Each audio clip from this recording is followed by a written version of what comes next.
Hey, it's the Rican, and today I'm going to talk about my favorite topic, critical race theory. Surprise, surprise. Why do I talk about it so much? Because I think it's despicable. I think it's basically what's causing the biggest division in this country. I think it's key to stopping the cultural revolution. I think it's key, and I think this story. I'm going to share two stories about it, so you could see what I'm talking about. Like I said, I think it's really, really important, especially on the local level, because this is where we could stop it. We can't stop it on. I mean, to stop it on the national level, we have to stop it on the local level because they could talk about it all they want nationally. But if you're stopping CRT from being taught to your kids by going to school board meetings and getting elected to the school board to make sure that this is not taught in schools. Making sure that you let teachers know that this is not acceptable. Because the whole thing about it is um, teachers could get around this because teachers will, they're the ones that teach in the classroom. So they could, you got to make sure you're on top of your kids' homework so you can see what they're getting because at the end of the day, they could still do it behind your back even if you're paying attention. So you have to be even more vigilant. So here's the article. NBC News is really upset that parents are fighting back against critical race theory. And here goes. A team from NBC claims that the fight over critical race theory in schools is not due to grassroots action by parents, but is fueled by conservative special interest groups and dark money. That parents have formed networks, obtained support, and are working together to try to fight racist indoctrination in schools is an issue, apparently. If there was money, if there was dark money, can I have some? Because I'm trying to fight this over here and I don't see a dime.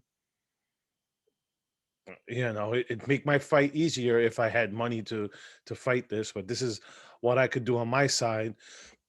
I do fight it locally. That was the first question when I went to vote for this. When I went to go vote for school board, when I saw the people campaigning, I when I spoke to the one of the people running for school board, I asked her, "What's your opinion on critical race theory?" And she was nice, in a nice way. She said she was against it, but I saw her uncomfortable with it, and um, that's the problem.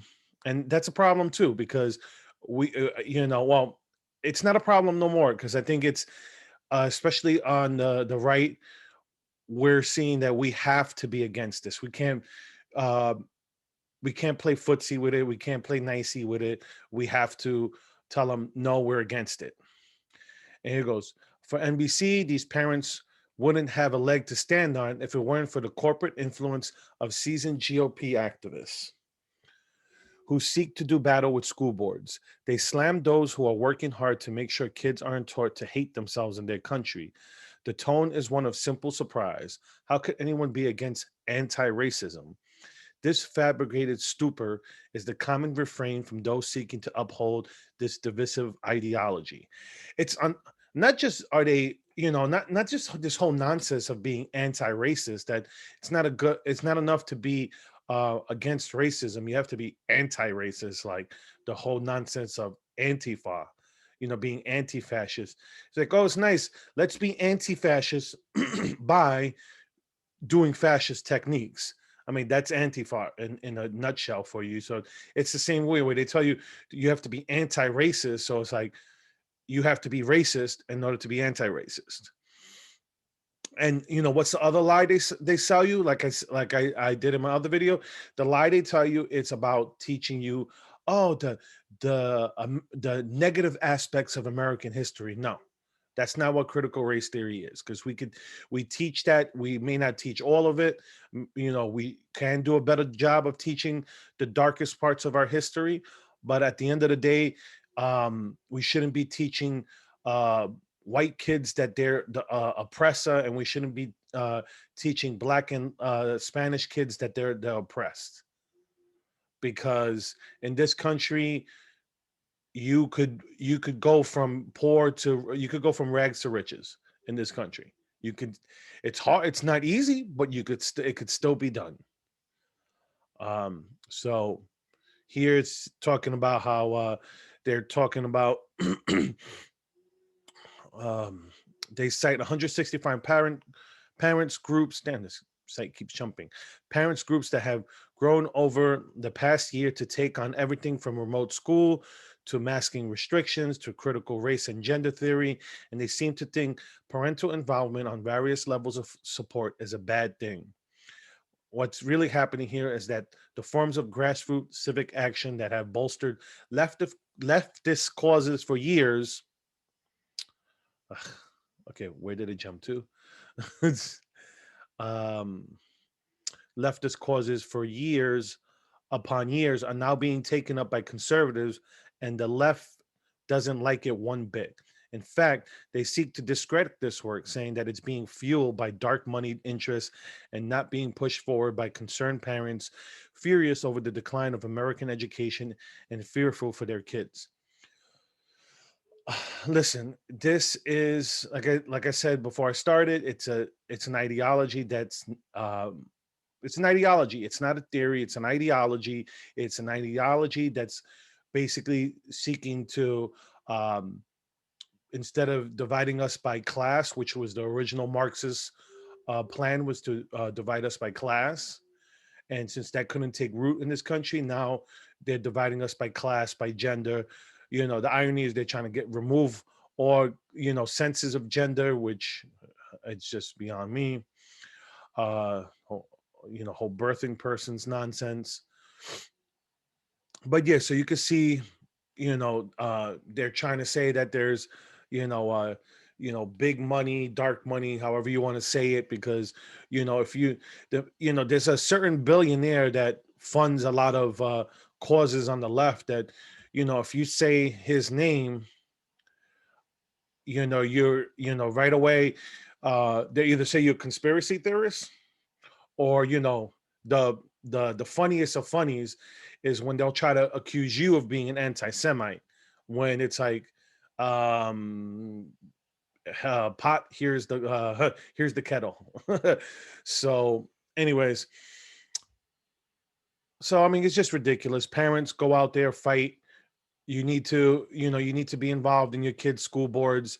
um you got to take the opportunity, if you could vote on these school boards, if you could be in these school boards, to make sure that this your kids aren't indoctrinated with this, because that's the whole thing. It's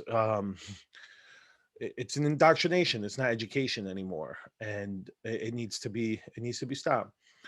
Here, let's go here to the show you another example. Is Here's it's from the Federalist. It's the critique of Charles Blow's piece in the uh, New York Times, demonizing critical race theory. Goes here. New York Times op-ed illustrates how the left employ critical race theory gaslighting. And left-wing outlets insist to no end, whether in the Washington Post, New York Times, Slate, The Atlantic, and recently the New York Times, in voicing concerns over critical race theory. Conservatives are rubes igniting a bogus culture war. It is what the racist Trumpers think it is. The left and its allies offer. The racists are just clutching their privilege.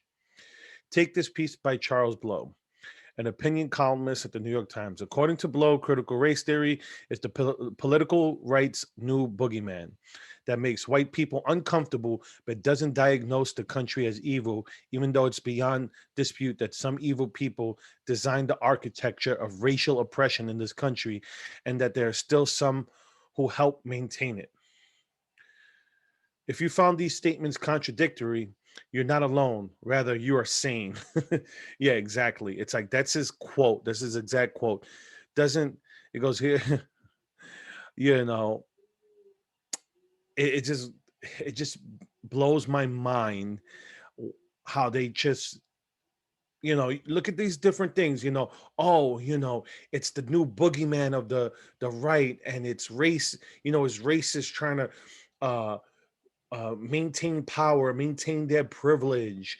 And you know when here you have me, you have a Latino, you have other blacks who are against this, because people see what's going on. You got people who've bought it, who've bought into this. And the sad thing is, you got the true believers, the people who believe this because the fact that they want to push this country into a socialist utopia, and I put that in quotation marks because that's what they want. Um, Trust me, I know. I have relatives who um, who believe this. you know, but anyways, not to talk about that. But yeah, so I mean, you can see whether it's the NBC, whether here's the New York Times, like this writer said, the Washington Post, New Yorker, Slate, the Atlantic, all these publications on the left are telling us, well, they're telling their readers, oh no, ignore what they're telling you about critical race theory, believe us. And it's like, look, listen, look for it, look with your own eyes and see what's going on, and see if this is if teaching white kids and black kids, teaching white kids that they're the oppressors, and teaching black kids and Latinos that they're the oppressed. See how healthy that is for our children, because that means then your children are going to think of themselves as perpetual victims, and that's going to make them feel powerless. I don't want my daughter to grow up to feel like she's a victim. I want her to feel like a victor, and feel that she could do whatever she wants. So to me, we got to fight this, parents. Even if you're not a parent, even if you're if you're an empty nester and you're involved in your community, you have to help fight this. Yes, your kids are grown, but what about your grandkids? If you have grandkids, do you want your grandkids to learn this stuff? You have, grandparents, you have the time to do this. Maybe some of your kids don't. So help out and, fight this. We don't want our kids learning this stuff. It's not teaching nothing. It's indoctrination, teaching them to hate themselves and hate others. That's what CRT is. So just fight. Just take the time, pay attention to who's running in your school board, your local school board. Um, and fight as best you can. I mean, I know it's harder in the big cities, but in the little towns, in the smaller cities, it's easy to fight. So, anyways, the Ray Rican, you can follow me on. Um, I post these videos on YouTube and Rumble, which I don't know which one you're watching it on, but you could also follow me on social media. I'm on Facebook. I am on Twitter, and I'm on Gab, and I also have a Telegram where you could instant message me. All right. Well, with that being said, have a good one, everyone.